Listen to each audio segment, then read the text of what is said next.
ಜೈ ಭೀಮ್. ಸಮಸ್ತ ಭಾರತ ದೇಶದ ಮೂಲ ನಿವಾಸಿಗಳಿಗೆ ಭೀಮ ವಂದನೆಗಳು. ಈ ವಿಡಿಯೋ ಮಾಡುವ ವಿಷಯವೇನೆಂದರೆ, ಭಾರತ ದೇಶದಲ್ಲಿ ಈಗ ಇತ್ತೀಚೆಗೆ ದೇವರು ಭಕ್ತಿ ಆಚರಣೆಗಳು ಯಥೇಚ್ಛವಾಗಿದ್ದೇವೆ. ಅದಕ್ಕೆ ಕಾರಣ ಈಗಿನ ವಿದ್ಯಾವಂತರೇ ಅಂತ ಹೇಳೋದಕ್ಕೆ ಯಾವುದೇ ಸಂಕೋಚ ಇಲ್ಲ. ಎಷ್ಟು ನಾವು ವಿದ್ಯೆಯಲ್ಲಿ ಮುಂದುವರಿದರೂ ಅನಾಗರಿಕರಾಗಿ ಅವಿದ್ಯಾವಂತರಾಗಿ ನಡೆದುಕೊಳ್ಳುತ್ತಿದ್ದೇವೆ ನಾವು. ಏಕೆ? ಇದು ಭಾರತ ದೇಶದಲ್ಲಿ 133 ಕೋಟಿ ದೇವರುಗಳಿದ್ದಾರೆ. ಆದರೆ ಈ ದೇಶದ ಜನಸಂಖ್ಯೆ 140 ಕೋಟಿ. ಅದರಲ್ಲಿ ಮುಸಲ್ಮಾನರು, ಕ್ರಿಶ್ಚಿಯನ್ನರು, ನಾಸ್ತಿಕರು ಇವರನ್ನೆಲ್ಲ ತೆಗೆದರೂ ನಾವು ಹಿಂದೂಗಳಂತ ಹೇಳಿಕೊಳ್ಳಕ್ಕೆ ಇರುವವರು ಕೇವಲ 60ರಿಂದ 70% ಹಿಂದೂಗಳು. 70% ಇರುವಂಥ ಹಿಂದೂಗಳಿಗೆ 133 ಕೋಟಿ ದೇವರುಗಳು.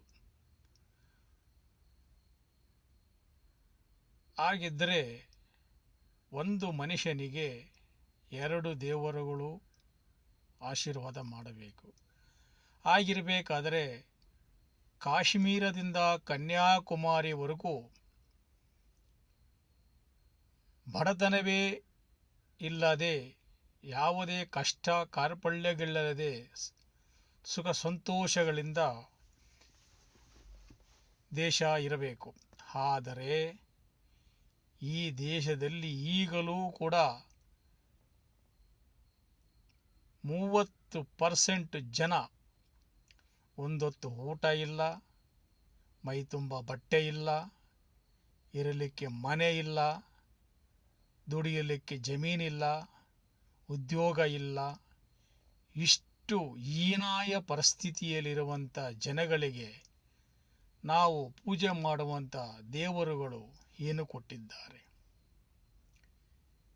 ಕೆಲವು ನಮ್ಮ ಪುರಾಣಗಳಲ್ಲಿ ರಾಮಾಯಣ ತೆಗೆದುಕೊಳ್ಳೋಣ. ರಾಮಾಯಣದಲ್ಲಿ ಸೀತಾಮಾತೆಯನ್ನು ರಾವಣಾಸುರ ಎತ್ತಿಕೊಂಡು ಹೋದ ಅಂತ ನಾವು ಪುರಾಣಗಳಲ್ಲಿ ಓದಿದ್ದೇವೆ. ಆದರೆ ರಾಮ ಒಬ್ಬ ದೇವರು.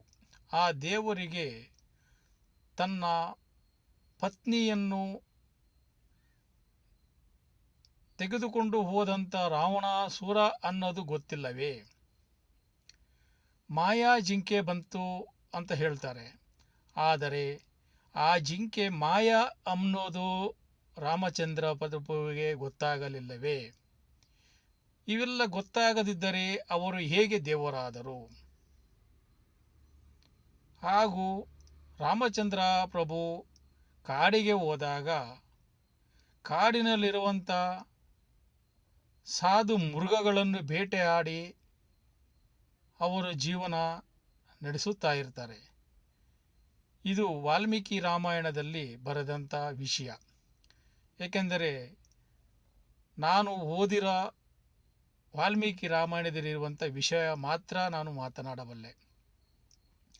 ಹೀಗಿರಬೇಕಾದರೆ ಸೀತಾಮಾತೆಯನ್ನು ಸುಲ್ಲದ ಕಾರಣಕ್ಕೆ ಯಾವುದೋ ಒಬ್ಬ ವ್ಯಕ್ತಿ ನಿಂದಿಸಿದಾನೆಂದರೆ ಆ ಮಾತಾ ಬಸಿರಿ ಹೆಂಗಸನ್ನು ಕಾಡಿಗೆ ಅಟ್ಟುತ್ತಾನೆ. ಇದು ಎಷ್ಟರ ಮಟ್ಟಿಗೆ ನ್ಯಾಯ? ಆದರೆ ಇದೆಲ್ಲ ಸಂಪ್ರದಾಯಗಳು ಏನೆಂದು ಭಾವಿಸುತ್ತದೆ? ಈಗ ನಮ್ಮ ಹಿಂದೂ ಸಂಪ್ರದಾಯದಲ್ಲಿ ನಾವುಗಳು ಈಗ ನಮ್ಮ ದೇವರುಗಳು ಯಾವ ರೀತಿ ನಡೆದುಕೊಂಡರೋ ಅದೇ ರೀತಿ ಮನುಷ್ಯರೂ ನಡೆದುಕೊಳ್ಳುತ್ತಿದ್ದೇವೆ. ಇದರಲ್ಲಿ ಯಾವುದೇ ವ್ಯತ್ಯಾಸವಿಲ್ಲ ಎಂಬುದು ನನ್ನ ಅನಿಸಿಕೆ. ಹೀಗಿರಬೇಕಾದರೆ ನಾವು ಸಂಪಾದನೆ ಮಾಡಿದಂಥ ಹಣವನ್ನು, ಸಂಪತ್ತನ್ನು ನಾವು ವರ್ಷಕ್ಕೆ ನೂರಾರು ಹಬ್ಬಗಳಿಗೆ, ನೂರಾರು ದೇವರುಗಳಿಗೆ ಖರ್ಚು ಮಾಡುವುದನ್ನು ಬಿಟ್ಟು ನಮ್ಮ ಮಕ್ಕಳಿಗೆ ಒಳ್ಳೆಯ ವಿದ್ಯಾಭ್ಯಾಸ ಕೊಟ್ಟು ಸಮಾಜದಲ್ಲಿ ಗೌರವದಿಂದ ಬದುಕುವಂತೆ ನಾವು ನಮ್ಮ ಮಕ್ಕಳನ್ನು, ಕುಟುಂಬವನ್ನು ಬೆಳೆಸುವುದರಲ್ಲಿ ನಾವು ಮುಂದೆ ಹೋಗಬೇಕು. ಆದರೆ ನಾವು ಹಿಂದೆ ಬರುತ್ತಿದ್ದೇವೆ. ಇದಕ್ಕೆ ಕಾರಣ ನಾವು ಪೂಜೆ ಪುರಸ್ಕಾರಗಳು ಮಾಡುವಂಥ ದೇವರುಗಳು, ನಾವು ನಡೆಸುವಂಥ ಸಂಪ್ರದಾಯಗಳು. ಇನ್ನು ಒಂದು ವಿಷಯ ಏನೆಂದರೆ, ಈ ಭಾರತ ದೇಶದಲ್ಲಿ ಹಿಂದೂ ಧರ್ಮ ಅಂತ ಹೇಳಿಕೊಂಡು ಹಿಂದೂ ಧರ್ಮವನ್ನು ಸೃಷ್ಟಿ ಮಾಡಿದವರೇ ಬ್ರಾಹ್ಮಣರು. ಆದರೆ ಬ್ರಾಹ್ಮಣರು ಈಗ ಯಾವ ಬೀದಿಯಲ್ಲಿ ಗಣೇಶ ಉತ್ಸವ ಮಾಡ್ತಾರೆ, ರಾಮನವಮಿ ಮಾಡ್ತಾರೆ, ಕೃಷ್ಣ ಅಷ್ಟಮಿ ಮಾಡ್ತಾರೆ, ಊರಬ್ಬ ಮಾಡ್ತಾರೆ. ಯಾವ ಬ್ರಾಹ್ಮಣರು ಈ ಸಂಪ್ರದಾಯಗಳನ್ನು ಮಾಡುವುದಿಲ್ಲ. ಆದರೆ ನಾವು ಶೂದ್ರಾದಿ ಶೂದ್ರರು, ಅಂದರೆ ಜಂಜಿವಾರ ಹಾಕದೇ ಇರುವವರೆಲ್ಲರೂ ಶೂದ್ರಾದಿ ಶೂದ್ರರೇ. ನಾವು ಸಂಪಾದನೆ ಮಾಡಿದಂಥ ಸಂಪತ್ತನ್ನೆಲ್ಲ ಈ ದೇವರುಗಳ ಹೆಸರಲ್ಲಿ ನಾವು ವ್ಯಯ ಮಾಡುತ್ತಾ ಇದ್ದೇವೆ. ಆದರೆ ಬ್ರಾಹ್ಮಣ ಸಮುದಾಯ ಅದೇ ಹಣವನ್ನು, ಅದೇ ಸಂಪತ್ತನ್ನು ತಮ್ಮ ಮಕ್ಕಳ ವಿದ್ಯಾಭ್ಯಾಸಕ್ಕೆ ಉಪಯೋಗಿಸಿ ಈ ದೇಶದಲ್ಲಿ ರಾಜ್ಯಾಂಗ, ಕಾರ್ಯಾಂಗ, ನ್ಯಾಯಾಂಗದಲ್ಲಿ 90% ಉದ್ಯೋಗಗಳನ್ನು ಸಂಪಾದನೆ ಮಾಡಿಕೊಂಡು ಈ ದೇಶವನ್ನು ಆಳುತ್ತಿದ್ದಾರೆ. ನಾವೆಲ್ಲರೂ ಅವರ ಗುಲಾಮರಾಗಿದ್ದೇವೆ. ಇದು ಸತ್ಯ. ಬೇಕಾದರೆ ನೀವು ಈಗಿನ ಸರ್ಕಾರಗಳ ಉದ್ಯೋಗಗಳಲ್ಲಿ ಎಷ್ಟು % ಶೂದ್ರಾದಿ ಶೂದ್ರರು ಉದ್ಯೋಗಗಳಿದ್ದೇವೆ, ಪಾರ್ಲಿಮೆಂಟಲ್ಲಿ, ವಿಧಾನಸೌಧದಲ್ಲಿ, ಕೋರ್ಟುಗಳಲ್ಲಿ ಯಾವುದೇ ಉದ್ಯೋಗ ತೆಗೆದುಕೊಳ್ಳಿ, ಬ್ರಾಹ್ಮಣ ಸಮುದಾಯ ಎಷ್ಟು % ಇದೆ, ಶೂದ್ರಾದಿ ಶೂದ್ರರು ಎಷ್ಟು % ಇದ್ದಾರೆ ಎಂಬುದನ್ನು ಸಂಕ್ಷೇಪವಾಗಿ ತಿಳಿದುಕೊಳ್ಳಿ. ಈಗ ಗೂಗಲ್ ಹೊಡೆದರೆ ಎಲ್ಲರಿಗೂ ಗೊತ್ತಾಗುತ್ತೆ. ಇಂಥ ನಮ್ಮ ಸಮುದಾಯವನ್ನು ನಾವು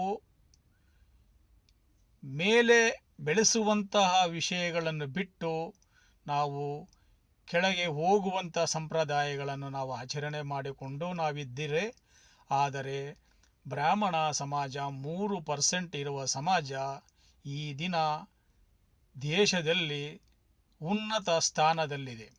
ಇದು ನಮಗೆ ಎಂದಿಗೆ ಅರ್ಥವಾಗುತ್ತದೋ ಅಂದು ನಾವು ಪ್ರಜ್ಞಾವಂತರಾಗುತ್ತೇವೆ, ಜ್ಞಾನವಂತರಾಗುತ್ತೇವೆ.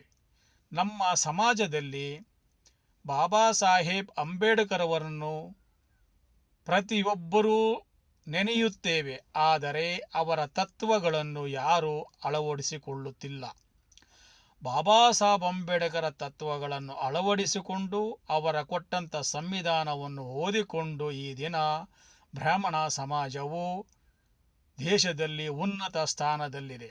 ಇದು ನಮ್ಮ ಶೋಷಿತ ಹಾಗೂ ಶೂದ್ರಾದಿ ಶೂದ್ರ ಸಮಾಜದ ದುರದೃಷ್ಟ ಅಂತ ಹೇಳೋದಕ್ಕೆ ನಾನು ಇಷ್ಟಪಡ್ತೇನೆ. ಇಷ್ಟು ಸಮಯ ನಾನು ಮಾತನಾಡಿದ್ದ ವಾಕ್ಯಗಳಲ್ಲಿ ಏನಾದರೂ ತಪ್ಪಿದ್ದರೆ ದಯವಿಟ್ಟು ನನಗೆ ತಿದ್ದಿಕೊಳ್ಳಲು ಅವಕಾಶವನ್ನು ಕೊಡಿ.